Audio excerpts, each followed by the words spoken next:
presented by Yakult. Yakult पाचन में सुधार और प्रतिरक्षा बढ़ाने में मदद करता है। प्रतिदिन याकुल्ट का सेवन करें। पहले सुर्खी बनाई आंध्र प्रदेश के मुख्यमंत्री वाईएस जगनमोहन रेड्डी ने।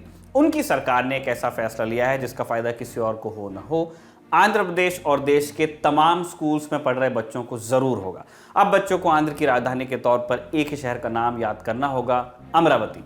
इससे पहले उन्हें 3 शहरों के नाम याद करने पड़ रहे थे, अमरावती, विशाखापट्टनम और कुर्नूल।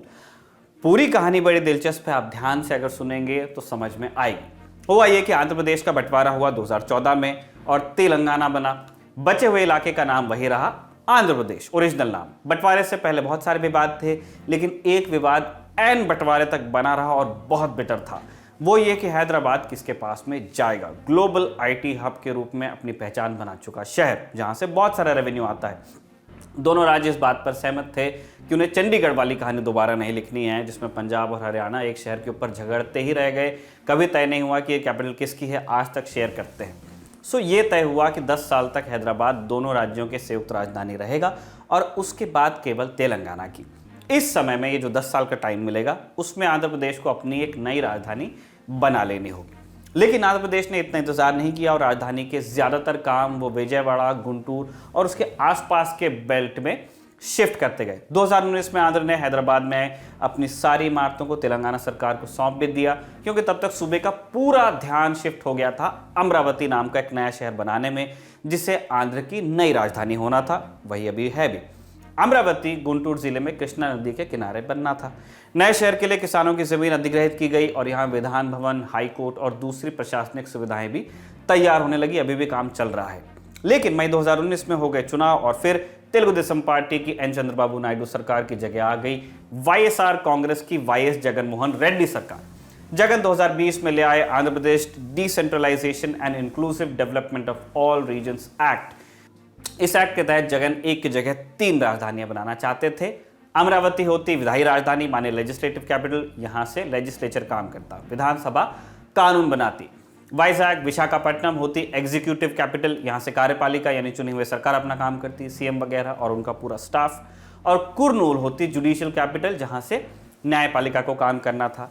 सरकार के 3 अंग 3 राजधानियों से काम करते, ठीक वैसे जैसे साउथ अफ्रीका में होता है।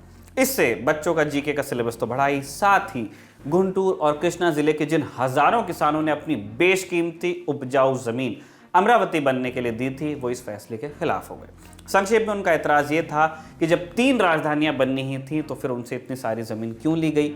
मजे की बात यह है कि ये एक ऐसा किसान आंदोलन था जिसके समर्थन में भाजपा भी थी। भाजपा समेत सूबे का पूरा विपक्ष किसानों के साथ हो लिया और अब मजबूरन जगन को अपना फैसला बदलना पड़ा। आज जगन सरकार ने आंध्र विधानसभा में AP decentralisation and inclusive development of all regions repeal bill 2021 पास कर दिया और इसी के साथ अब यह तय हो गया है कि आंध्र की एक ही राजधानी होगी, अमरावती। चूंकि ये मामला आंध्र उच्च न्यायालय में भी लंबित है, आंध्र सरकार के वकीलों ने अपना निर्णय वापस लेने की सूचना न्यायालय को भी दे दी है। दूसरी सुर्खी का संबंध है राजस्थान से। राजस्थान में पायलट गहलोत खींचतान के नतीजे में आखिर मंत्रिमंडल में फेरबदल हो गया। 21 नवंबर के रोज जयपुर के राजभवन में 15 मंत्रियों ने शपथ ले ली। इनमें से 4 दलित हैं, 3 आदिवासी, 3 महिलाएं और 1 अल्पसंख्यक। इस तरह से ये ब्रेक एक्सप्लेन किया जा रहा है।